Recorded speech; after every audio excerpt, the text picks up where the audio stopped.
Let's go to the book of James.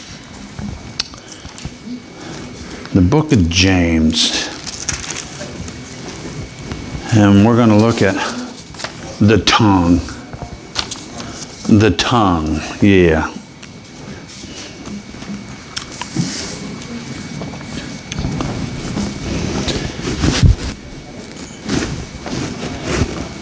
Can you name the muscle in your body that receives more exercise and less control than any other?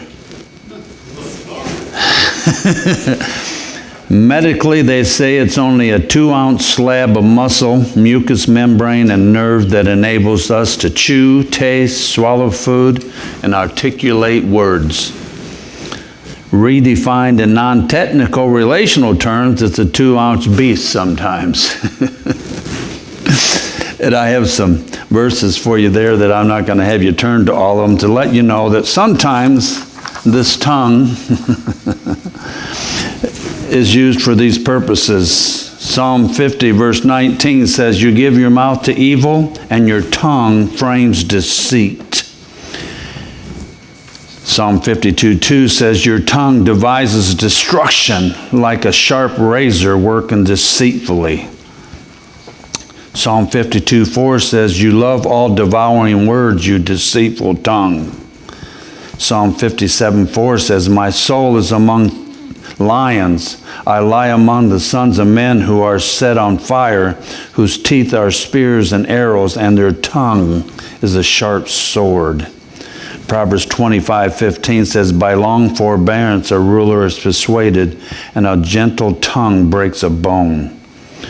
Proverbs 25:23 says, "The north wind brings forth rain, and a backbiting tongue, an angry countenance." Proverbs 28:23, "He who rebukes a man will find more favor afterward than he who flatters with his tongue." Romans 3:13 says, "Their throat is an open tomb. With their tongue they have practiced deceit. The poison of asp is under their lips." So there's how it can be used sometimes as a beast. It's the sometimes beastly nature of the tongue that James is going to talk to us about with his message for us today. And the truth of his words are cut more deeply than any other New Testament writer. He really gets to the point. But is it our literal tongues that are the real problem? The answer is no. It's not really our tongues. So now you're going to have to mark that spot and turn your Bibles to the Gospel of Matthew. Matthew 15. Matthew 15. Matthew 15 and verses 10 through 11 and then 17 through 19 where Jesus is speaking. And he's going to tell us the real problem here. Matthew 15, verses 10 through 11. "When he had called the multitudes to himself, he said to them, 'Hear and understand. Not what goes into the mouth defiles a man, but what comes out of the mouth, this defiles a man.'" Jump with me down to verse 17. "Do you not understand that whatever enters the mouth goes into the stomach and is eliminated? But those things which proceed out of the mouth come from the heart, and they defile a man. For out of the heart proceed evil thoughts, murders, adulteries, fornications, thefts, false witness, and blasphemies. These are the things which defile a man." So what he says is this: when you open your mouth and talk, it's given us a direct tunnel right to your what? Your heart. And not this pumping thing. That's who you are, the person you are, the real you inside there. And that's a scary thing for me. I don't know about you, but sometimes I hear things come out of this mouth that tell me about a heart condition I don't like. And that's what he says. So we're going to look at what tongue, when he says the word tongue, think of your heart. And so it exposes who we are. And when I think of the word heart, I memorized a verse years ago, and it's Jeremiah 17, or Isaiah 17:9. The heart is deceitful and desperately wicked. Who can know it? And it goes on to say that God knows your heart. And so it ties in with the thought that God doesn't look on the outward appearance, but he looks at what? The heart. The heart. And so you may fool him by not saying something, but if you're thinking it and it's going on inside your heart, guess what? He knows it. And so he knows what's really going on there. And James is going to talk to us about this. And in James chapter 3 again, and we'll get back there. James chapter 3. He gives us a command here in verse 1. My brethren and sisters, let not many of you become teachers, knowing that we shall receive a stricter judgment. Is James condemning the teaching ministry? No. He's really telling us that if you want that position, remember the requirements and the responsibility of that position. You need to weigh to the cost. Why? Because they're responsible for what? Teaching truth, not their opinion. Teaching truth, not their opinion. Number 2, because he knows that what teachers teach will affect many lives. So you need to be careful. This is the scariest thing for me as a pastor, to make sure what I teach is God's truth, not my opinion. Because many people will form their religious values from what the preacher says. Now that can be good, but you really need to do that according to what God says. So the preacher needs to make sure that what he says is what God says. And so teachers the same way. And it says that God will hold us accountable. And another reason is because teachers are expected to model the truth they preach. He says if you want to be a teacher, make sure you remember what's required here. Number 1, you teach God's truth. And number 1, you need to live it. To live it. And so he says be careful with that. And he gives a little explanation here in verse 2. For we all stumble in many things. If anyone does not stumble in word, he is a perfect man, or a complete or mature man, able also to bridle the whole body. So he says that where your tongue goes, guess what? You're going to follow it. Because that's who you really are. That's what you're thinking. And he says, you just need to be careful so you learn to control the tongue, because it's your tool. Now, every once in a while, some of my tools get out of line, especially that hammer once in a while, right? Well, the other day, it wasn't a hammer, it was a pry bar. I call them a flat iron. It's about this long, and it's kind of flat, and it's got a prong here to pull nails and a prong here. And I'm pulling down on this thing because I'm trying to get something apart, and it came loose and hit me right here. Made me a nice little cut and scar there, and it got out of line. And it wasn't the tool's fault though, right? It was the guy using it. And God uses those kind of things. But you have to sometimes, I catch my tongue doing that. I say something I wish, maybe I said it in jest, but I wish I could take it back. Husbands, you've said that to your wife and you know it. I wish I could take that back, but you know, a woman doesn't forget. And sometimes women say things to their husbands that they wish they could take back. When you're using that tool, you got to make sure you use it in the right fashion. And it can act like a beast, and we'll look at, but it also sometimes can be a blessing. It can be, and we'll look at that.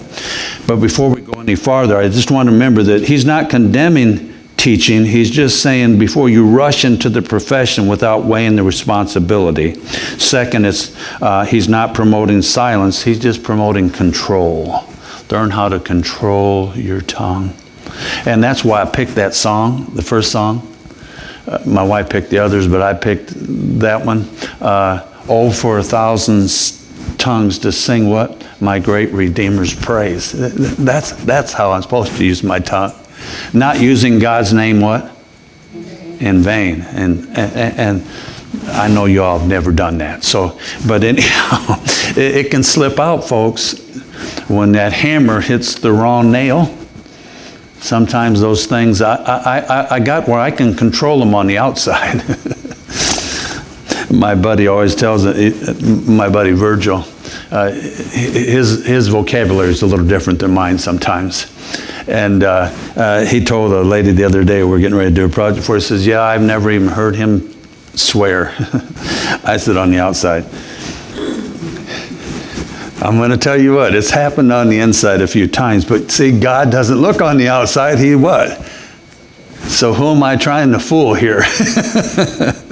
And anyhow, he's going to tell us about the tongue and some things. And first, he's going to use some different illustrations, 3 of them. And the first one is the tongue is small but powerful.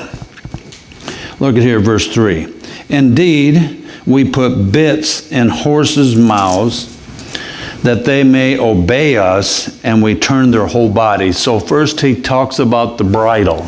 Isn't it an amazing thing? And I wish Cheryl Stick was here because she's our horse person. Or Andy Abrams is a big horse person too. But you put that bit in their mouth and you put just a couple strings to it and you can steer that horse most of the time anywhere he's supposed to go. Isn't that an amazing thing? And he says that your tongue is a bit. It's a small 2-ounce muscle nestled in our mouths that controls the direction of our lives. And so he says that as an example. And next, he uses an example of a rudder. Now, I don't know how we got boat people in here. I don't know if we have any boat people in here, but also.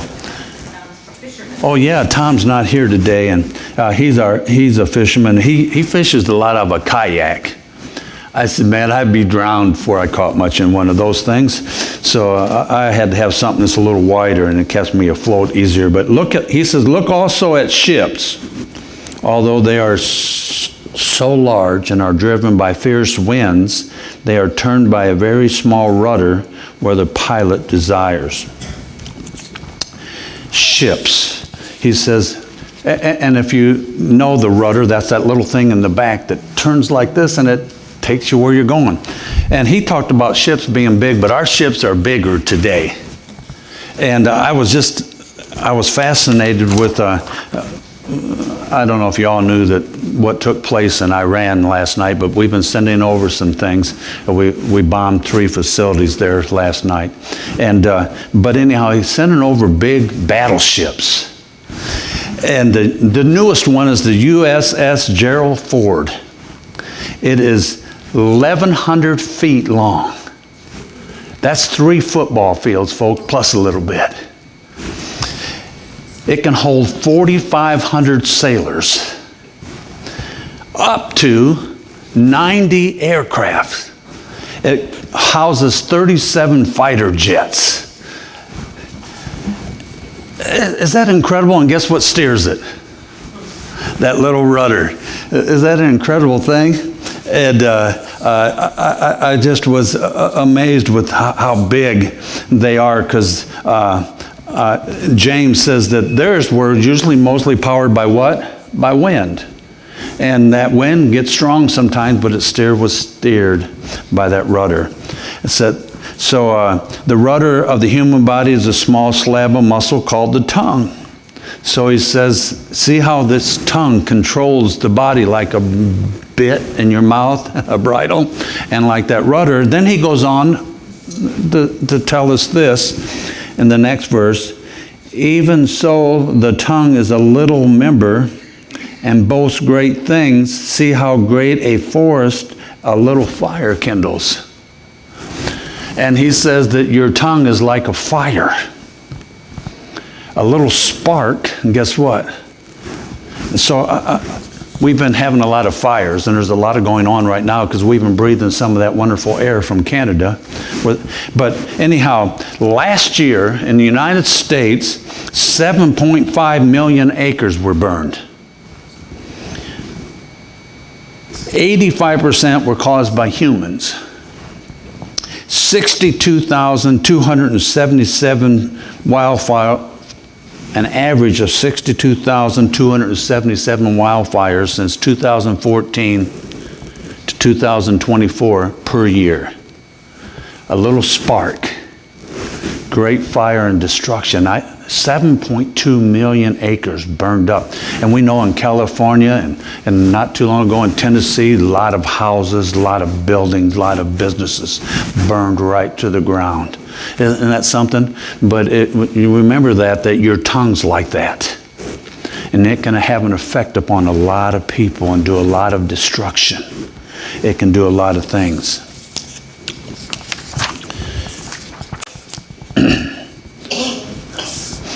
The tongue is small but powerful. The guy gave this quote, Curtis Vaughan. I was looking for it here. Like fire, when it is controlled, the tongue held in check is a power for great good. But out of control, what havoc both can cause. In the next 3 verses, he says the tongue's necessary, but it's dangerous. In verses 6 through 8. And he's going to he doesn't mince words. James is a straightforward kind of guy. In verse 6, and the tongue is a fire, a world of iniquity. The NIV says a world of evil. The tongue is so set among our members that it defiles the whole body and sets on fire the course of nature and is set on fire by the course of hell.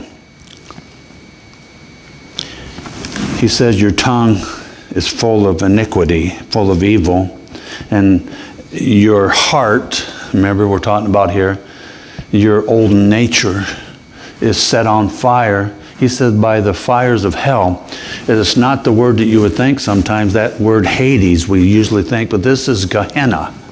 That was their garbage dump. They would take now if you're from Three Rivers, you know that you guys have a nice mountain out there now. It used to be flat land and now and then even out of that mountain, they have those little pipes coming up. And it's performing gas, and there's little flames coming out of it. Well, back then, to get rid of the garbage, they would do what? They would set it on fire. But it was a garbage dump, and he says, so your mouth, your tongue, your heart you have a mouth like a garbage dump. And boy, we say it in today's vernacular, you have a potty mouth, right? You've probably told your kids that. You know, you got a potty mouth. And I'm amazed at the vocabulary of some of our young people. Let's just put it that way. And what disappoints me is the vocabulary of our men and women in leadership. It's a garbage dump. It's not doing anybody any good. It's nasty, it stinks, it's rotten. And we don't want to, as Christians, to fall into that, right? And that's what he says there. And so then he keeps on moving in. And it says in verses 7 through 8, he's going to use another example. For every kind of beast and bird, of reptile and creature of the sea is tamed and has been tamed by mankind. Here I have this underlined in my Bible, but no man can tame the tongue. No man can tame the tongue. It is an unruly evil full of deadly poison. So if you would go to a Ringley Brothers, Barnum and Bailey circus, I don't know if they still have them. As far as I know, they do, but anyhow, there's a circus of some kind. You know how they can train lions and elephants and dolphins and seals. But just think of this. You watch these. Gentle Ben, right?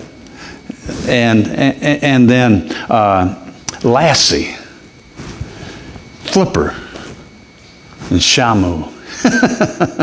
They train these animals, but you can't train the what? the tongue. Man. It's because it's full. He says on his final picture there in verse 8, it is an unruly evil full of deadly poison. And of course, whenever I think of poison, as was in our examples at the beginning, I think of a snake and how that tongue, that forked tongue coming out, and the next thing you know, it's whoosh. Now, I know there's people that like snakes for pets. I like snakes in two pieces. The head here and the body over there. Now, the other day I was going into my garage and I had the door open, and guess what was right by my lawnmower? A garter snake. And it's swirling around like this, and I'm thinking, man, I ought to chop your head off. But I know that garter snakes are good. So I tried to chase it out of the garage. It went into some stuff, and I said, oh, well, you'll get out of here sooner or later. And but anyhow, my first thought is, but that's how evil the tongue is. It just seems like it's waiting for the right opportunity to make you a victim and bite you. And he said it's just that's the nature of the tongue. And when with them we strike and poison those around us. Listen to the words of Hitler towards Christians, and you'll see that viper waiting. Nothing will prevent me from tearing up Christianity, root and branch. We are not out against 101 different kinds of Christianity, but against Christianity itself. All people who profess creeds are traitors to the people. Even those Christians who really want to serve the people, we want to suppress. I myself am a heathen to the core. He probably wished he'd taken those words back by now, because he's in that other place called Hades, and he's there waiting to go into the lake of fire. The tongue is small but powerful. It's necessary but dangerous. It's helpful but inconsistent. And here's where most of us will fall in. The tongue is a powerful, dangerous beast, but remember, we said only sometimes. Sometimes it mends bones instead of what? Breaking them. Sometimes, let me get my quote here. So sometimes it builds people up instead of tearing them down. Isn't that what the Bible says? That we're not supposed to say bad things. We're supposed to do things that build people up. Remember the little bunny Thumper, right? If you can't say something good, don't say what? Where did they get that? That's right out of the Bible. You know, it's telling us that if you can't say something good, don't say nothing at all. And see, those little lessons are there from those that many of us grew up on, those kind of things. And I'm sad to say that some of those things are missing in a lot of the stuff that is being put out there for our children today. And he's the same guy that was part of creating a venomous gas called Cyclone B. The poisonous gas used to kill millions at Auschwitz, Dachau, Treblinka, and other places. Just an amazing thing, his hatred for Jews. And why did he hate Jews? Because that's where Christianity started. He hated Jews. And there's a lot of things about that that's crazy. But anyhow, so the tongue is helpful but inconsistent. And it's like someone else that we were raised on, Dr. Jekyll and what? Mr. Hyde. Same guy, well, sometimes. Sometimes he is this way, and that's the way our tongue is. Sometimes we're singing praises to the Lord, and he's going to go on and tell us this. He says, out of the same mouth, no, verse 9, with it we bless our God and Father, and with it we curse men who have been made in the similitude of God, or the image of God. Out of the same mouth proceed blessing and cursing, my brethren. These things ought not to be what? So. He said, one minute you're praising God, and the next time you're cursing a man, or you're saying something negative, you're saying something nasty, or you're tearing them down, slander, libel, all those things that we do, you know. He says, it shouldn't be that way. So we got to learn to bring the tongue under control, that we're praising God and saying good things to help what? Build people up. And so he said it's inconsistent. Here's a little story for you by a guy named Spyro Zodiac, and if you don't know him, he does a word thing and stuff. But a large family sat around the table for breakfast one morning. As the custom was, the father returned thanks, blessing God for the food. Immediately afterward, however, as was his bad habit, he began to grumble about hard times, the poor quality of the food he was forced to eat, the way it was cooked, and much more. And you shouldn't have kids sitting with you when you do these things, because listen, his little daughter interrupted him with, "Father, do you suppose God heard what you said a little while ago?"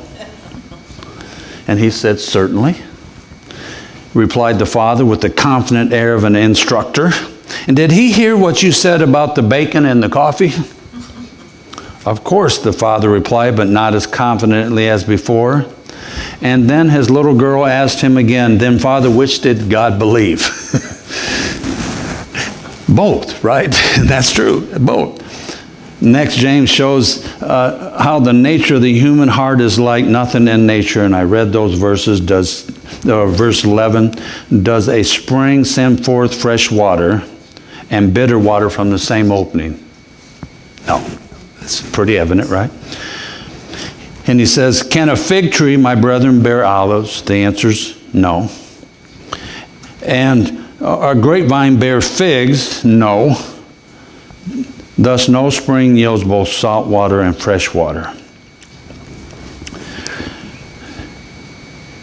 He says we're very inconsistent with our tongue. Sometimes we're saying good things and we got to watch out because we're saying bad things. I'm guilty of that. I hate this section of Scripture. It's too convicting. It's almost as bad as doing everything without complaining and arguing and murmuring. Oh, man. I just marked those out in my Bible. No, I don't. There's just those scriptures because, as James says, it's hard to get control of this tongue. 3 things that I want to leave you with, but next week we're going to look on how to muzzle the mouth. And we're going to do this. We're going to go to Psalm 39 and look at that next week. First, the tongue defiles. Remember, it's actually what? Your heart. It's the garbage.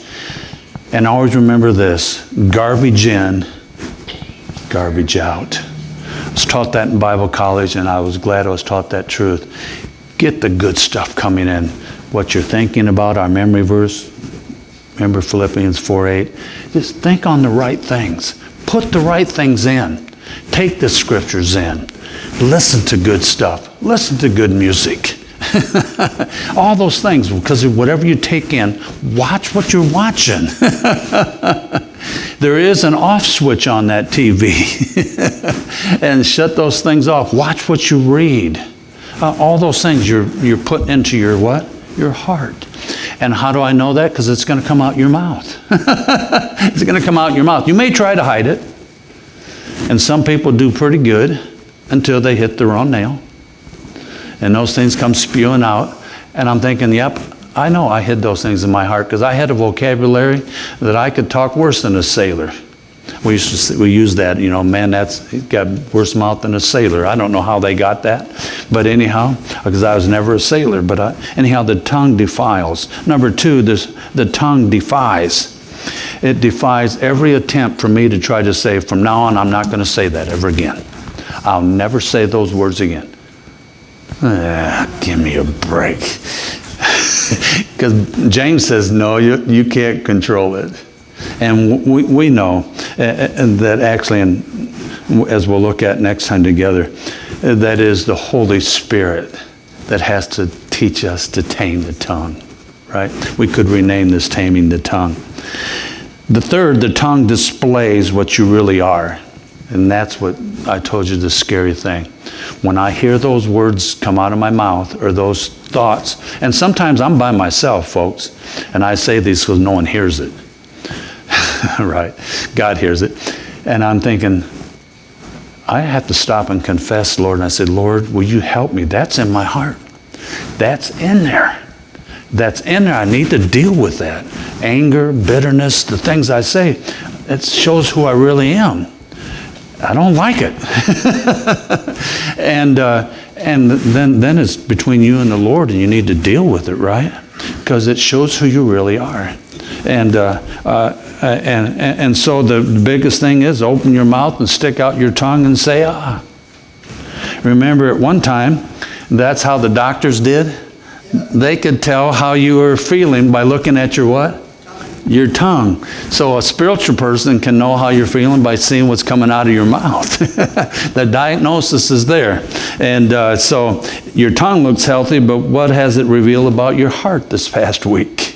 And that's the question we need to ask. Next week we'll look at how to muzzle your mouth, Psalm 39, and help us a little bit more of how to control this tongue that is a beast.